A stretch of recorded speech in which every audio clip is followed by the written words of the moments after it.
Hey, what's going on, everybody? You're watching Too Long Didn't Read Filmmaker, where the answers comes first, the reasons come last, but we're constantly and always still learning. So today we're going to find out whether or not this FEELWORLD Live Pro L1, which is an HDMI mixer specifically made for live streaming, is going to be the right solution for you and your overall live stream setup. And I want to thank FEELWORLD for sending this out to me so I can provide you with my review today. Now, basically, this is all done live right here, and it's going into OBS, which I am recording through. And that's definitely kind of fun. I've never done this before. But basically, I'm going to go over some overview. I'm going to kind of go through the menus, give you a little walkthrough, give you my opinion. But the one major question I want to know is, can I actually use this unit without ever touching the software app that you can load onto your desktop and or laptop? Because I'm a little old school. I want to be able to do everything on the unit itself. I don't want to tether it to something else just so I can do some major controls. So this entire video is going to be done without ever touching the app because I've never downloaded it. So this is exactly what you can expect. This is exactly what you can expect if you never want to touch the app. So without further ado, let's go over to the top-down view right here. As we can see, we have 4 gorgeously huge buttons, which allows us to switch between our sources. Now, only 3 of them are lit up because I'm only using 3 sources, 2 cameras and 1 laptop. Now, let's go over to the sides real quick. So on one side, we have this LAN port here, which can go into a router, and basically through the software app, you can do a whole bunch of stuff as well as doing firmware upgrades through the LAN port. Next, we have a USB port over here, and this is what's connecting into my laptop currently, in which I am recording. And of course, if you want to stream out, you can do it that way too. Basically, this is telling a computer, this is a webcam, and OBS will understand it, as well as Zoom and everything else. Next, we have the audio in port, and basically from here, you can actually plug in, let's say, a mixer, maybe a microphone, what have you. Any audio source you can put in there. Just know that because of HDMI protocols, your camera and your audio, if you choose to use the external, is not going to line up, and in OBS, you're going to have to do some audio latency to make sure that those sync up nicely for your stream. Last but not least, we have an audio out, and that's pretty self-explanatory, so you can actually hear what's going on through your streams. Now moving to the back, this is where the magic happens, as we have 5 total HDMI ports. 4 of them are for your input sources, and the final one is for an HDMI output, so you can see what's actually going on. As you can see right here, you can plug in a little monitor. This is known as preview mode. Basically, you see that I have 4 sources on the bottom, and the left side is what's currently queued up, and the right side is what's actually going out on stream. So pretty similar to just live broadcasting. Last but not least, when it comes to actually powering this thing, we have a 12-volt DC port that is locking. Now, there is no on and off button that I could figure out on this system. So literally, you have to plug it in to turn it on and then unplug it if you want to turn it off. So now let's go through the menu systems real quick so you know what to set up and stuff like that. So going to the top-down menu here, we're going to go ahead and click menu. And to navigate the menu, we simply use this to jog up and down. So right here, we're going to go into input, and this basically tells us, hey, all your sources as of right now are 1080p at 60 frames a second. So just in case you need to see that, I don't really know why you would, but it is there. Next, we have the HDMI output, in which case we can say, hey, do we want to be in preview mode, which we currently are, or do we want to go into program mode where we see the actual live stream itself? And the reason you want to do this is simply right here. Maybe some people want to record into their Atomos Ninja 5, or maybe they have their own HDMI capture card and they don't want to do the whole OBS thing, or maybe they just don't want to go through the USB 3 protocol. Basically from here, you can actually select whether or not, here's actually something that happens quite a bit. The jog wheel here is super sensitive, and you just saw how I was going all over the place. That is a design flaw of this thing, kind of a con, but once you do all your normal setups, not a big deal. So basically what I'm saying is if you're going into your Ninja 5 or you're going into something else, you can actually choose your frame rates here all the way up to 60p, 50, 30, and as you see here, 25, 24, it's bouncing all over the place, and we have a couple other things here too. So basically that's what that's for. Next, we have the USB 3, which is essentially the same thing. How do you want your OBS or your video capture to see this? We have it on program because I want you to actually see the full stream. Next, we have audio. This is super important. Right now, I have it set to input number 1, which is my Sony a7S III, and I'm also plugged in to a Rode NTG, video mic NTG, going straight into my camera.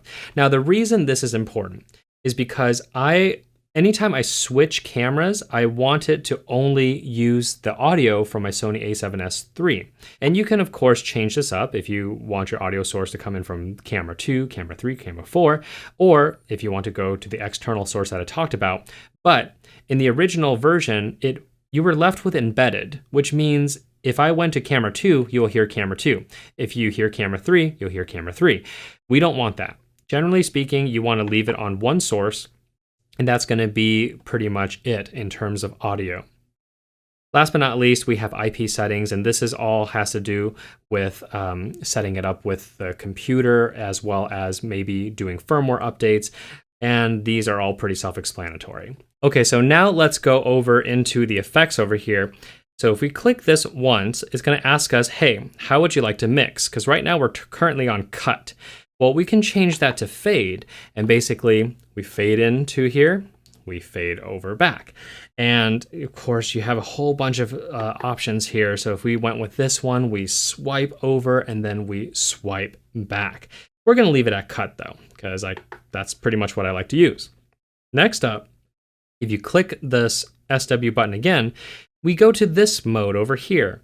Now you have a choice of fast, or you can do T-bar, which is this thing down over here. So if I go to T-bar, basically what's happening here is we are saying, hey, I want to queue up my face next, but I don't want to cut to it just yet. I want to cut right now. So therefore you see how I cut back to my face, and then I can move the bar back to, basically you can switch between two things, but you can also switch over to the computer if you want to. So maybe the next cut is going to go to the computer, and then we're going to go back. Now, I don't really use this feature all that often. I'd rather just cut right away. So I'm going to go back to this setting here, and I'm going to move it back to fast, in which case you can choose if you want it to be half a second, 1 second, and I don't know what's the 5 seconds seems to be the longest it takes. We don't really need that. Next up, here's the coup de grace, the picture-in-picture, but there is a little caveat here, and I'm going to show you that right now. So basically speaking, what happens here is if we go into, let's say we're already looking at this, and we're going to go into one of the picture-in-picture orientation. I like this one the most. You'll notice that my face goes here, which is great. That's what we want. But if I wanted to switch the main screen to my computer, if I hit the computer button, you'll notice that it doesn't switch. The small box is the one that switches, and that's not what we want. Now, how are we going to combat this here? Basically, if you know that you want the computer to be the main focus and your face is going to be the second focus, then what you want to do is go over here and make sure you click on the source you actually want, which is our computer tutorial here. Then I'm going to kind of show you this for a second. Then you're going to go over to the picture-in-picture you want, okay?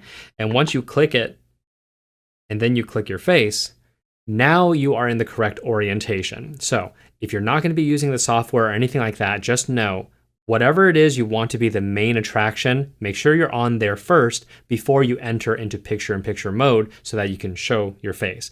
Now, the little box here, if you watch me wave my arms for a little bit, and I know this is going to be weird, but eventually, I'm looking at my other screen here, eventually you're going to see this horizontal line that flies up and cuts my arms off. We're still waiting. There it is. There it is. I don't know why this happens. It happens super slowly and just scans its way up. I'm going to guess that, I don't know, it can't necessarily handle processing two things at once through this core system. That's my best guess. I don't know, but it is something that's there, and I don't know if firmware upgrades are necessarily going to fix this. So FEELWORLD, this is something that happens. If you can fix it, awesome. If not, I don't think it's that big of a deal, because when you're in tutorial mode, you're not waving your arms like an octopus like I just did.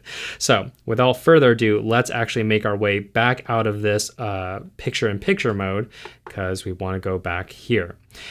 Now, the only thing that navigating this effects menu is kind of off is because you basically have to click it to even get to picture-in-picture mode. I wish I could program this right away, and well, that might actually be something in the software menu where the moment you click on this button, that it goes to picture-in-picture mode. But if you never ever download the app, then this is how it works. So I know I keep talking about that app just now, and there are plenty of other reviewers that have already done a really wonderful breakthrough of how the apps works. So I'm just going to link that up there because it's really redundant for me to cover the exact same thing, and I want to show some love to the community. So definitely check out those videos if you want to work with the app. Last but not least, we have a couple more things here. If you click on this button down here when you're in the main menu, this actually affects your output monitor, okay? The one that's connected to the HDMI output. Basically what happens is when you click it, it says, hey, you're in program mode. And if you click it again, you go to preview mode. Not really sure why that's a thing, but I guess if you're in recording externally, you can do that. Last but not least, over here, if you click down, this is actually controlling your volume. And it's not the volume of your headphones that you would plug in here. It's actually the volume of the audio input going into here and going to your computer, which is awesome because depending on how you have your gain staging set, this is another gain stage that you can do to kind of make everything much louder. So what's the bottom line here? Is this FEELWORLD Live Pro 1 L1 something you should be thinking about for your live streaming kit? Now for me, I've never done any live streaming and I've never worked an HDMI switcher, but honestly speaking, I really didn't play with this a whole lot, and I was able to figure out what actually goes on and how to get things set up. In fact, I spent more time learning how to program OBS to record than anything else. So in terms of ease of use, perfectly awesome. It's nice and easy to work with, and you don't necessarily need to download the app if you don't want to. Now this does come in at $300, and the original Blackmagic A10 Mini, I believe, was also $300, and they're both 1080p systems. But the one thing that the Blackmagic did not have is this screen right here. You basically would have to either already know what's going on, or you would have had to connect your own little monitor to see what's actually happening in terms of your broadcast. Well, with this, it's fairly simple. You have this screen, it's there. I would actually say that the FEELWORLD for $300 is probably good for the person that just wants an HDMI switcher that can do their live streams, has a bunch of built-in effects, and just get ready to go. For the more professional that wants to fine-tune a couple more things, I would say the Blackmagic probably makes more sense. Now, in terms of some cons here, the one con that I can think of is, actually there's two. So it's not a USB-C cable that you get. You have a USB-A to USB-A, which is one of those older types of data transferring cables. Now, yes, you can buy some of those, and I have one on order right now because the one they give you is only about, I would say, maybe 1.5 feet, so it's really not that long. And I tried to use an extension cord to get it over to my my computer, but the problem is that extension cable actually degraded the signal to the point where it actually just didn't work anymore. And any images that came through were very laggy, and they weren't sharp like you're seeing right now. So I kind of wish that they just would have done a USB-C cable that's very widely available for us to buy. But otherwise, I'm going to see if buying another type of data cable will eventually work out. And if it does work out, then I will leave a description down below to let you know that yes, this specific extension cable does not degrade the signal and you can safely use it. The second con that I would say is this unit on the bottom gets hot. I'm not saying warm. Warm is like, I don't know, coffee that's been sitting out for a little bit and you want to reheat it up. That's warm to me. This is hot to the touch. It's not going to burn you, but it is hot. Now, they did say they came out with an upgraded version. I think I have the original version here, but the updated version, I guess, has more ventilation, not a fan inside. I don't know if they updated the components, but they say it should help with heat. Whether or not this is going to be damaging to the circuits inside in the long run, I don't know. I'm assuming it should be fine, but I don't know. This is a little bit hot than I would assume an electronic to be. So if you want to buy this, I would say probably buy the upgraded version instead of the test unit that I have right here, because electronics just shouldn't be this hot to the touch, especially as you're operating it. So that all being said, do I recommend it? Yes.